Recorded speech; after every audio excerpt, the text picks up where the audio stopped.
প্রিয় দর্শক শ্রোতা বন্ধুরা, আপনাদেরকে শুভেচ্ছা স্বাগতম। সকলকে সালাম, আমার সালাম আলাইকুম।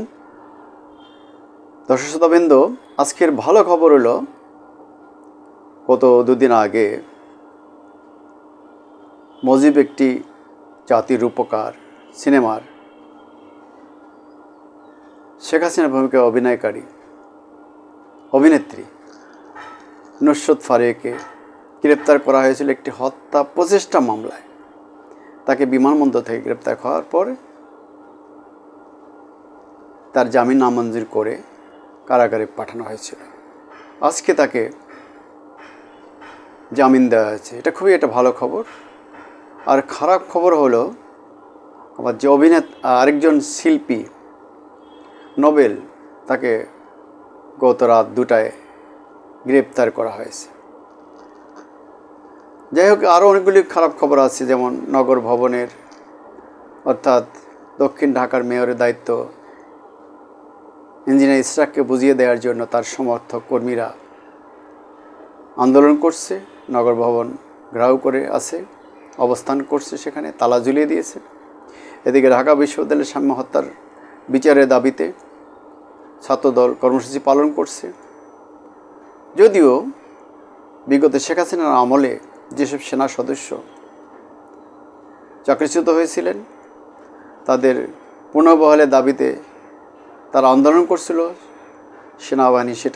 পুলিশ সেনাবাহিনী সেটা নিয়ন্ত্রণ করেছে, তাদের সাথে আলোচনা করেছে। চূড়ান্ত ফয়সালা সম্ভবত এখন হয়নি।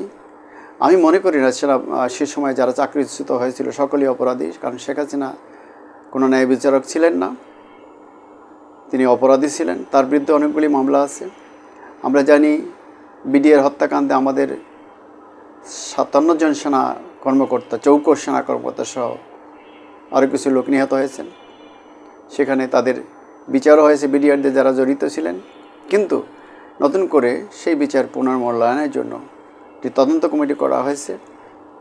সেখানে হয়তো ঘটনা নতুন দিকে মোড় নিতে পারে। ওই সময় যে এইসব বিডিআর সদস্যরা জেল ভোগ করেছেন, কারাভোগ করেছেন, চাকরিচ্যুত হয়েছেন, এবং যারা তার পরিবারের সদস্যরা আন্দোলন করেছে কিছুদিন আগেও, তারা চাকরি ফিরিয়ে চেয়েছেন, তাদের অমানবিক বিষয়গুলোকে বিবেচনা নেওয়ার জন্য। এবং এই হত্যাকাণ্ডে যে ভিন্ন খাতে প্রভাবিত করা হয়েছিল শেখ হাসিনার আমলে ইচ্ছাকৃতভাবে যারা রাজনৈতিক ব্যক্তি জড়িত ছিলেন, তাদেরকে ছাড় দেওয়া হয়েছে। প্রতিবেশী একটি দেশের গোয়েন্দা সংস্থার সংশ্লিষ্টতার অভিযোগ আনা হয়নি। এগুলোকে আমলে নিয়ে হয়তো নতুন করে তদন্তে নতুন বিচার হবে। এর আগে অনেকগুলো আন্দোলন হয়েছে। এনসিপি কয়েকদিন আগে আন্দোলন করেছে, জামাত, শিবির সহ হেফাজত, চরমনায় পীর সাহেবের 10 সমর্থকদের নিয়ে আওয়ামী লীগকে নিষিদ্ধ করা হয়েছে। এখন তারা আবার হয়তো জুলাই ঘোষণাপত্র নিয়ে যদি সময় মতো ঘোষণা না দেওয়া হয় তাহলে মাঠে নামবে। বিএনপির সাথে জামাতের রাজনৈতিক বিতর্ক চলছিল, বিএনপির সাথে এনসিপির রাজনৈতিক বিতর্ক চলছিল। জামাতের সাথে এনসিপির সম্পর্ক খুবই ভালো ছিল, কিন্তু সম্প্রতি শাহবাগে গোলাম আজম এবং মতিউর রহমান নিজামের পক্ষে স্লোগান, জাতীয় সংগীত গাইতে বাধা দেওয়া সহ জামাতের একত্রের ভূমিকার জন্য এনসিপি জামাতের সমালোচনা করছে এই মুহূর্তে। ফলে তাদের মধ্যে কিছুটা সম্পর্কে অবনতি ঘটেছে। এদিকে ভারত শেখ হাসিনার পতনের পর, তার পালিয়ে যাওয়ার পর থেকে একের পর এক ইস্যু তুলে বাংলাদেশের বিরুদ্ধে তারা শাস্তিমূলক ব্যবস্থা নেওয়ার চেষ্টা করছে, বাংলাদেশ থেকে কন্ট্রোল নেওয়ার চেষ্টা করছে। তারা নানান ধরনের নিষেধাজ্ঞা আরোপ করছে। সীমান্তে তারা পুশিং করছে, সীমান্তে তারা আমাদের লোকদের হত্যা করছে, এবং সেখানে তারা নানান ধরনের বাণিজ্য নিষেধাজ্ঞা দিয়ে আমাদের রপ্তানি কার্যক্রমকে সংকুচিত করে কোণঠাসা করে ফেলার চেষ্টা করছে। যদিও তারা নিজেরাও যথেষ্ট এই বাণিজ্য বৈষম্যে ভারত এগিয়ে আছে, তারপর তারা নিজেরাও ক্ষতিগ্রস্ত, তারপর তারা এই চেষ্টা চালিয়ে যাচ্ছে। বাংলাদেশের বিরুদ্ধে তারা নানান ধরনের অভিযোগ তুলছে, মিথ্যা অভিযোগ, অর্থাৎ চাপ সৃষ্টি করে যাচ্ছে। একটি শক্তিশালী প্রতিবেশী হিসাবে ছোট প্রতিবেশীর প্রতি তাদের কোনো মর্যাদা, সহমর্মিতা নাই। একটি দলের প্রতি আছে, শেখ হাসিনার প্রতি, আওয়ামী লীগের প্রতি। শেখ হাসিনা আওয়ামী লীগের বিদায়ের পর থেকে ভারত ক্ষিপ্ত হয়ে আছে, তারা নানা বিষয়ে আমাদের উপর চাপ সৃষ্টি করছে। অপরদিকে সরকার মায়ানমারকে মানবিক করিডোর দেওয়ার কথা বলে এবং আমাদের চট্টগ্রামের নিয়মমারি টার্মিনাল বিদেশিদের পরিচালনা দায়িত্ব বিদেশের হাতে ছেড়ে দেওয়া এবং বাইরে থেকে যে প্রচারণাগুলো হচ্ছে সেন্ট মার্টিন দিয়ে দেওয়া হচ্ছে, বাইরে থেকে নমনীতা চৌধুরী, পিনাকি চক্রবর্তী, দেলোয়ার, ইলিয়াস হোসেন, কনক সরোয়ার সহ মিল্টন, জ্যাকব মিল্টন সহ অনেকেই বাংলাদেশের বিরুদ্ধে ব্যাপক অপপ্রচার চালাচ্ছে, সেনাবাহিনীর বিরুদ্ধে অপপ্রচার চালাচ্ছে, সরকারের বিরুদ্ধে অপপ্রচার চালাচ্ছে, কেউ কেউ বিএনপির বিরুদ্ধে অপপ্রচার চালাচ্ছে, কেউ কেউ জামাতের বিরুদ্ধে অপপ্রচার চালাচ্ছে। এই ধরনের নানান কার্যক্রমের মধ্য দিয়ে সরকারের আসলে পরিচালনা, সরকার পরিচালনার যে উইন্ডোটা এই সরকারের ছোট হয়ে আসছে। অর্থাৎ ডক্টর মোহাম্মদ ইউনূসের যে অন্তর্বর্তী সরকারের উইন্ডো, জানালা, তার কার্যক্রম সংক্ষিপ্ত হয়ে আসছে।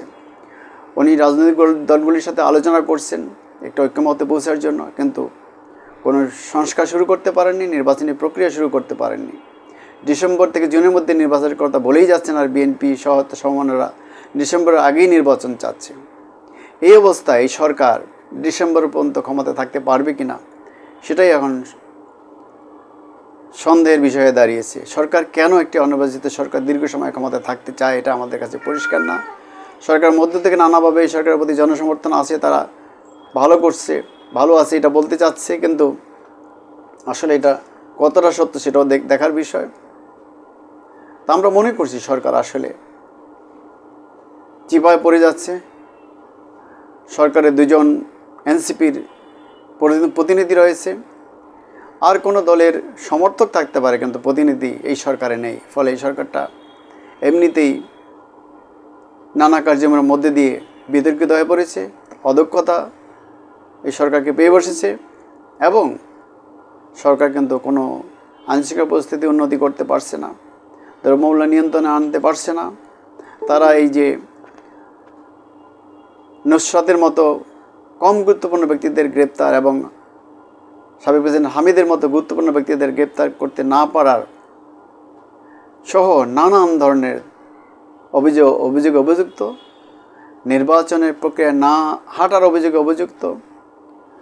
তারা আইনশৃঙ্খলা পরিস্থিতি উন্নতি করতে পারছে না। আবারও বলছি, খাদ্যদ্রব্য নিয়ন্ত্রণে আনতে পারছে, ফলে মানুষ নিজের জমানো টাকা ভেঙে খাচ্ছে, দ্রব্যমূল্য বেড়ে যায়, খাদ্যের প্যাকেট ছোট হয়ে যাচ্ছে, সাধারণ মানুষের কষ্ট হচ্ছে।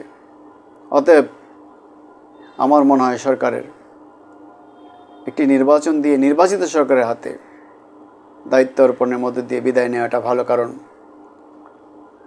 সকল মহল থেকে সেই আয়োজন দাবি উঠছে যে সরকারের এখন যেতে হবে, আগে গেলেই ভালো, সম্মান থাকতে থাকতে যেতে ভালো। আমরা দেখছি খেলোয়াড়রা সময় থাকতে তারা বিদায় নেন, যাতে আমরা অভিনেত্রী ভারতের যে উত্তমের সাথে সুচিত্রা সেন, তাকেও দেখছি আমি সময় মতো অভিনয় ছেড়ে দিতে, তিনি আর জনসম্মুখে আসেননি। অর্থাৎ সময় মতো ছাড়তে হবে, তা নাহলে অমর্যাদাকর পরিস্থিতির মধ্যে দিয়ে বিদায় নিতে হয়, যেটা শেখ হাসিনা করেননি, যেটা এরশাদ করেননি। তাদেরকে আন্দোলনের মধ্যে দিয়ে ফেলে দিতে হয়েছে মানুষকে, তারা টিকতে পারেননি, নানান অভিযোগে অভিযুক্ত হয়। অতএব সম্মানিত নোবেল বিজয়ী তত্ত্বাবধায়ক সরকারের বর্তমান অন্তর্বর্তী সরকারের প্রধান উপদেষ্টা ডক্টর মোহাম্মদ ইউনূসের প্রতি আমার আবেদন, আপনি দ্রুত একটি নির্বাচন দিয়ে নির্বাচিত সরকারের হাতে ক্ষমতা ছেড়ে দিয়ে মানে চলে যান। আমরা আপনাকে চিরদিন স্মরণ করতে চাই। যদি আপনি ভালো করেন, আপনাকে আমরা অন্যভাবে সরকারে রাখতে চাই। আর কোনো বক্তব্য আমাদের নেই। আমি ডিবেট উইথ রানা চ্যানেলটিকে সাবস্ক্রাইব করার জন্য আপনাদের প্রতি অনুরোধ জানাচ্ছি। দর্শক শ্রোতা মণ্ডলী, আরেকটি এপিসোড তৈরির প্রেরণা আপনাদের কাছ থেকে আমি পেতে চাই। আপনারা আশা করি আমার চ্যানেলটিকে সাবস্ক্রাইব করবেন, কমেন্ট করবেন, মন্তব্য করবেন অবশ্যই, দেখবেন। খোদা হাফেজ। সকলকে শুভেচ্ছা, সালাম এবং সকলের কল্যাণ কামনা করছি। ধন্যবাদ।